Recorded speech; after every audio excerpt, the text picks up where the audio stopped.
Hello everybody and welcome to another community fortress. This is the Fortress of Mirroredrawness, sent in by 10 Tackles. Hard to say that username. I just want to say thank you very much, first off, to everybody who's sent in fortresses to this series, and I do intend to continue it. However, fortresses have slowed down a little bit, so I'm actually starting to catch up now, which is kind of exciting for me. So what I would like to say first is if you would like to send in a fortress for me to have a look at on this series, you can do that via my Discord.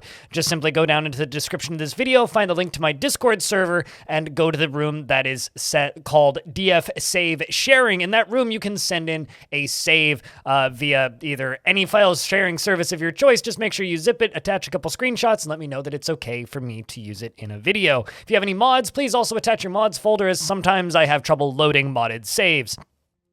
Now, before we do anything else, I just want to say this is a really cute world. It's just kind of a nice little chunk of a larger continent, a lot to imagine and a lot to think about. A cute little haunted kind of area in the middle. It's like these haunted plains and these haunted mountains.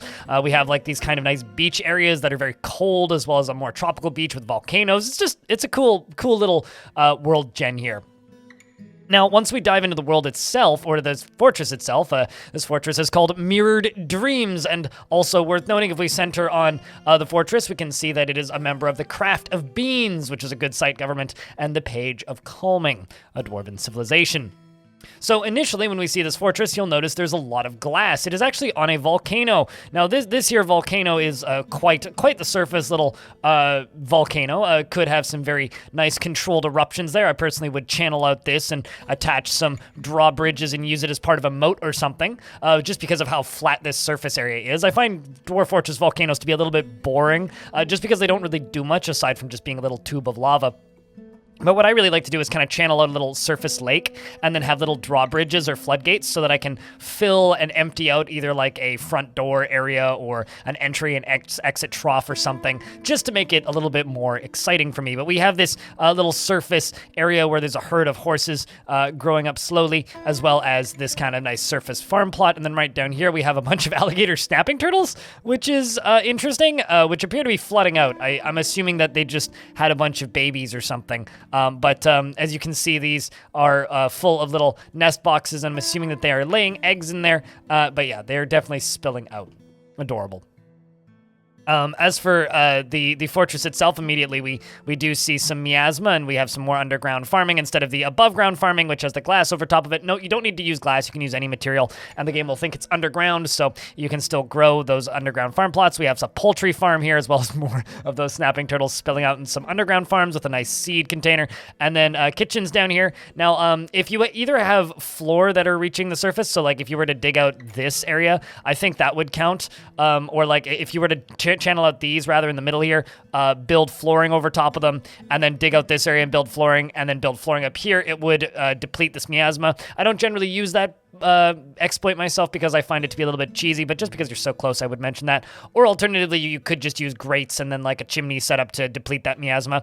The only reason there's miasma here is because stuff is actually rotting in this here butchery shop, so probably due to the influx of animals, I would guess, but there's just not enough space in these glass pots here for all of the meats that are coming out of there. But a real set piece of this fortress is the entryway, so let's go take a peek at that. Down here, you can just kind of, it doesn't really look like a whole lot, but when we pan back and zoom up a few levels, you can actually see this interesting little support structure, and then all of the glass in the center with little statues on the edges of this, and this is where they trade, I'm assuming. So stuff comes up here from this little road down on the ground, which goes off the side of the map, which actually almost looks like it was generated road. It's hard to tell, although it is a green glass road, so maybe not. And then it goes all the way up to the edge of this right here, and then up and over here, and then they can trade by going in that way. So this is the front door to the fortress. And as we move in, we can see that there's some dormitories, a dining hall, some bedrooms, and a little vermin catcher shop here, as well as a whole lot of microcline. Beautiful area, frankly. Like, you could make some really cool stuff. A small library as well. And then if we move down the first layers of the stairs, we can see that there's a bit of a convoluted setup in here. Lots of different stairs going ups and downs, especially from this lower level. If we move one layer further down, you can see that this is what's powering the what do you call it here? This is what is powering the glass furnaces. I'm completely blanking on the name of them. We have a little Highwood minecart here, designed to do little loops probably for dumping garbage down into here, I would assume, which will then be mashed. I will say a little bit of a waste to me to be dumping all that green glass stuff, unless they're just using it purely for garbage disposal, which kind of seems to be something along those lines. And then down here, there's a little refuse pile being moved up for like crafting, I'm assuming. We have a little mechanic shop there as well, and a little hallway that is full of various other items, as well as a bunch of smelters, which down here are being used, obviously.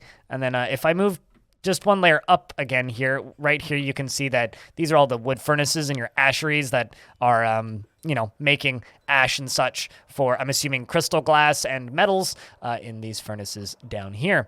Or clear glass, alternatively, you could be making. But it seems to be everything here is green, not clear. As we move a few layers down, there's some more storage down here. A little bit further, we have some various little bedrooms here. Very wide and appointed, although I will say that the floors could really be smoothed. Maybe they're planning on doing more decorations. They do say in the Discord that it is unfinished. Over here is a little barracks and a little archery training spot. You need to remove those bins if you want them to be able to equip the ammo correctly, though.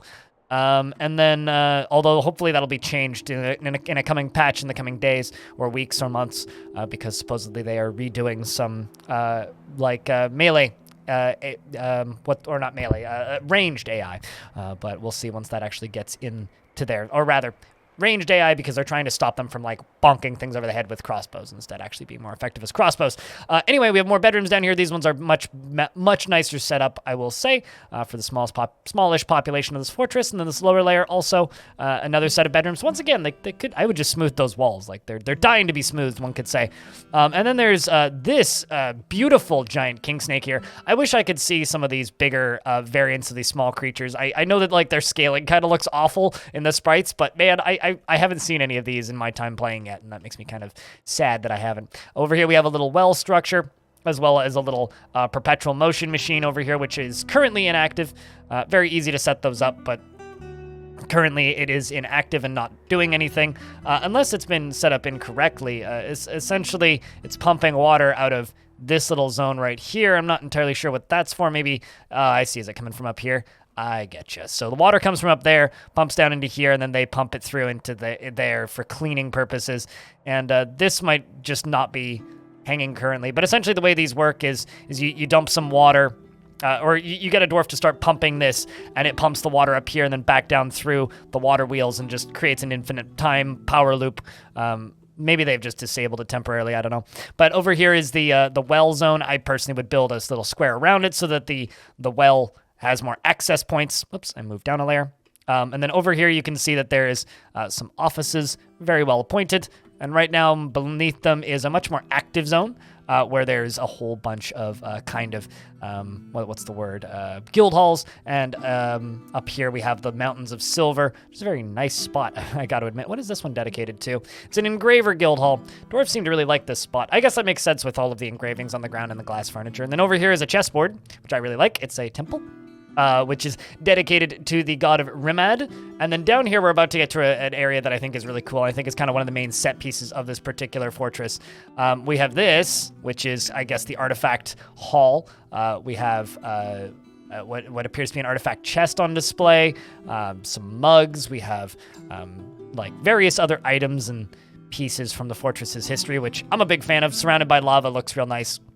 Protected from all possible visitors, as well as a emergency lever pull called Lake. And then down here, a little lower, is possibly the coolest piece of this fortress, which is a big old temple office thing, which is, of course, dedicated to Cordor Rain Castle. Glorious little temple. I really like the way this looks, especially that you've let the lava sit one level above down here so that it's always shimmering. Initially, when I looked at this, I thought it was actually like spilling down from above or something, but really, really cool looking. As far as feedback for this fortress, I don't really have too much.